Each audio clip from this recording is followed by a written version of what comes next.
In this flag, it represents black freedom, okay? Haiti in 1804 was the first, and I repeat, the first free black African republic in 1804. Now let me explain to you what 18, like how far back actually 1804 is. Do you guys know the country of Italy, right? Do you know when Italy gained its independence? In the 1870s. So Haiti was a country before Italy. Same thing with Ireland. Germany did not become a country until 1880s. I'm not quite sure the year, but the 1880s. That means Haiti was a country 80 years before Germany that we see today was a country, right? So to us, to the rest of to the Africans, when we look at Haiti, it represents pride, it represents unity, it represents liberty, right? So why do we celebrate the flag? Like as you see here, that I showed earlier, why do we celebrate the flag? And it's open. Why do we and why should we celebrate the flag? Sorry? What it stands for, right? What does it stand for though? Essentially. Power of freedom, right? The blood for the sky. The ancestors. As the kid mentioned earlier, what is a slave, right? And explain a slave as a black person for a white person, and Ms. Paulette redirecting very well as saying not only black people are slaves, because a lot of times in the United States we associate slavery with being black, right? But before slaves, the Slavs of Eastern Europe were the first slaves, all right? But so the Haitians gained their own freedom. What it meant was you had these slaves who had nothing. They didn't have names. They didn't have languages. They have no even entitlement. They fought and gained their own independence. Now, do you know who Haiti and Dessalines and Louverture, who they fought in order to gain their independence? You know what countries they fought? France. Not only the French, the other countries. Yeah, England. Great Britain, Spain. the United States, and Spain. So you have this black nation who fought for world empires. You know what I'm saying? So you had great empires that they fight against. You look at Great Britain. In 1800, Great Britain owned the majority of the world. France owned the other part of the world. Then we had to fight against America, against the United States. Following the revolution, Thomas Jefferson, you guys all know Thomas Jefferson, was so fearful that the spread of revolution will continue throughout the Caribbean and also the United States, that it placed an embargo on Haiti. Haiti was not allowed to trade with any countries in the world. And that's one of the main reasons why Haiti is still poor today. I don't know if you guys still know, but we're in 2016 and Haiti is still paying reparations to France on gaining their own independence. The only nation in the world that had happened, okay? So I teach in Crowley High School in Fort Worth, and I asked, and the previous teacher who taught French before me was also Haitian. So when you ask the students, when you think of Haiti, what do you think? What answer do you think the majority of people say? When you ask people, when you think about Haiti, what do you think they say? Well, of course, they'll say earthquake, they say third world country, they'll say voodoo, they'll say, poverty, all these negative things about Haiti. But you know what the French call Haiti? La perle des Antilles, the pearl of the Antilles. That's how important Haiti meant to France. You know what I'm saying? In 1804, do you guys know about the Louisiana Purchase? Do you know what it incorporates altogether? Incorporates Louisiana, Texas, Missouri, all of the Midwest, all the way up to Wyoming, all these center states that you see in the United States. A third of the United States was the Louisiana Purchase. Napoleon sold all of that to keep Haiti, which is a third of the island of Hispaniola. So that's how important Haiti was and still is to the Europeans, and also it is to the struggle to us Africans living everywhere. So and I'm not gonna keep you here for too long, but do you know? So I mentioned Hispaniola. So in 1492, when Christopher Columbus came to the New World, the first land that he touched, the first New World that we talk about is Hispaniola, which is Haiti and the Dominican Republic. So the first possession, the first possession in the Western world was where? In Haiti. So when they gained that, till today, they still don't want to lose it. Till today, for those of you who've been in Haiti, you see the influence that the Europeans have in Haiti, and they will never let it go easily. And that's why today, through the media, when you ask the person why, how do you feel, what do you think about Haiti, what do you think, they'll have these negative connotations because they want us not to like it, to forget about it, so they can take it from us and claim it as theirs. So the first colonizer mentioned, the first colonizer in Haiti were the Spaniards. But when the Spanish came, they came for gold and silver. They didn't find any gold and silver, so they left Haiti and went to Mexico and Peru. So when they left, what happened was you had a vacuum in the island Hispaniola.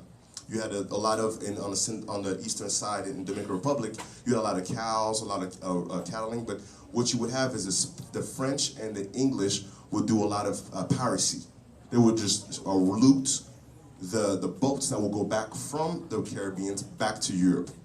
So in 1697, the Treaty of Ryswick, what happened was the French officially was recognized as Saint-Domingue as a colony of France. So Haiti became a French colony in 1697, and it was named Saint-Domingue.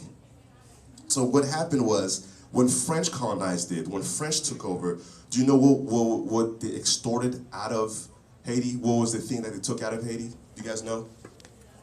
It was sugar.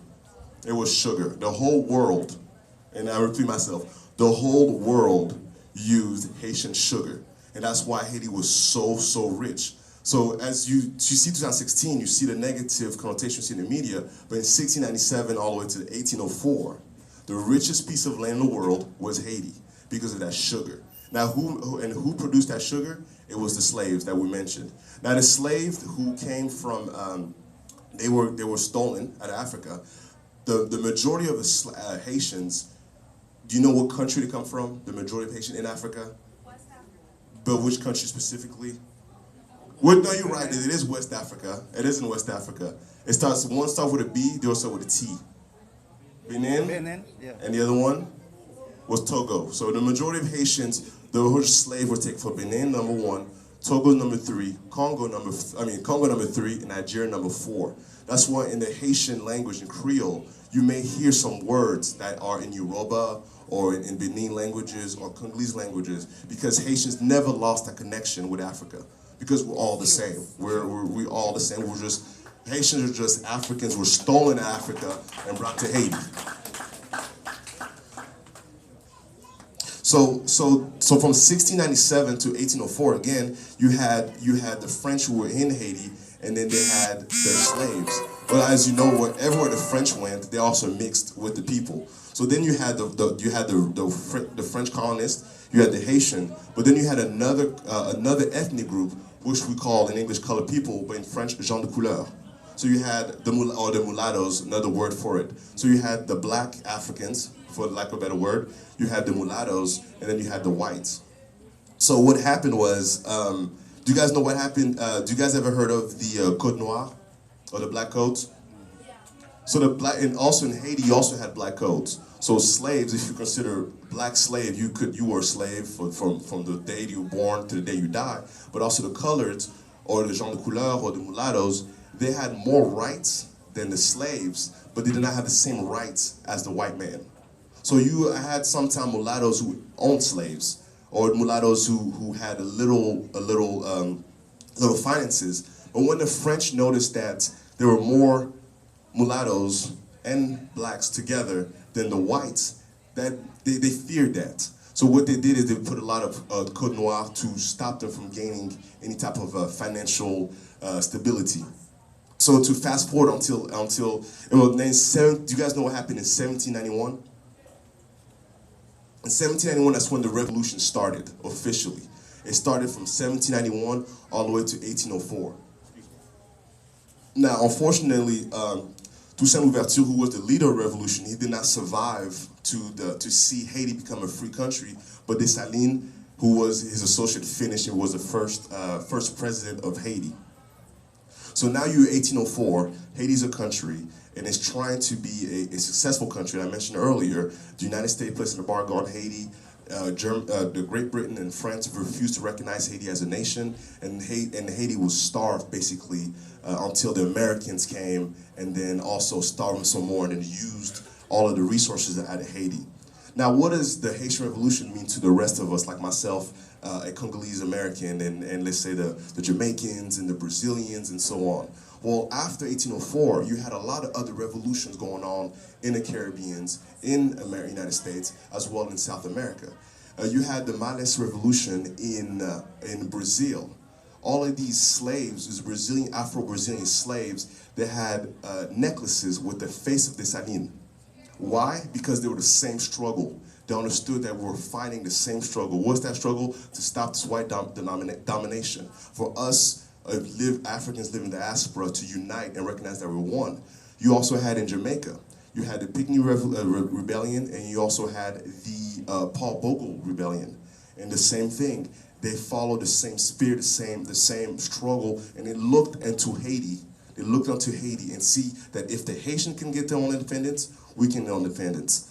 Also in Louisiana, if you guys ever been to Louisiana, you notice a lot of French stuff written in French, and there's a strong Haitian culture in Louisiana, because a lot of these slave owners in the 1790s, all of 1804, they noticed that Haiti was becoming an independent nation. They took their slave and themselves and moved to Louisiana. Well, those slaves were still Haitians. Those slaves were still fighters, but they still fought here in the United States. In 1865, during the Civil War, you had Haitian troops who fought in Haiti, fought here in order to help Americans gain their independence. So all of us Africans living in the diaspora, we always look forward to Haiti. We always say, if Haiti can do it, we can all do it. Let it be Congo, let it be South Africa, let it be Jamaica, let it be Brazil, Venezuela.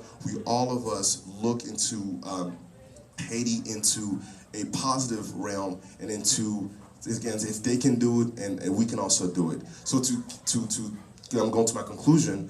I want to thank you guys for allowing me to be here. And then this is great, teaching your kids about what Haiti represents. And then so they can also tell the other Africans in the diaspora that the reason why you gain your own freedom today, the reason why you're proud to be black, because of Haiti. And that we're all the same. Because these nationalities mean nothing. You know, I'm being Congolese, some being African American, some being Afro-Brazilian. At the end of the day, we're all Africans. We're all Bantus who from West and Central Africa. That's what we are. And specifically that the Europeans, they came, and if you look, especially someone mentioned West Africa, if you look at West Africa, you never have two countries who speak the same language back to back. It's French, English, Spanish, French, English, Spanish. Why? Because they know that if we get together, the world is ours. The world is ours. And I'm very big on current event, but I don't know if you guys paid attention, but actually the African Union has asked Haiti to join, because another recognition that we're the same, we're all one. And it's funny because as a child growing up in Montreal, I had identity issues. Being an African living in the Western world, I always saw Africa in a negative way. And I had the Haitians who I grew up with at the time period, they didn't want to be associated with an African, because nothing good comes out of black, nothing good comes out of Africa. That's what the media tells you. But the more I read, the more I learned about our rich history, it gave me a lot of pride, a lot of racial pride, a lot of just being proud of being myself. So again, just to review everything, Haiti, the land of Hispaniola, was in 1492, when Christopher Columbus came to America, to the New World, he was in Haiti, all right? And in 1697, that's when the French took over Haiti. And then in 1804, that's when Haiti became an independent nation and the first black nation. So as you leave, and please remind your children, tell your kids all the time, the first black nation was Haiti. And it was success because these slaves, these Africans had nothing. All they had was their fist. That's all they had. They fought not only France, but they fought against Great Britain, against the United States, and against Spain. Okay, and they don't even, some Germanic troops helped them. So you have to remember that the whole world, the whole Western world fought against a third of an island. And a third of the island was able to gain its independence, all right? So at the end,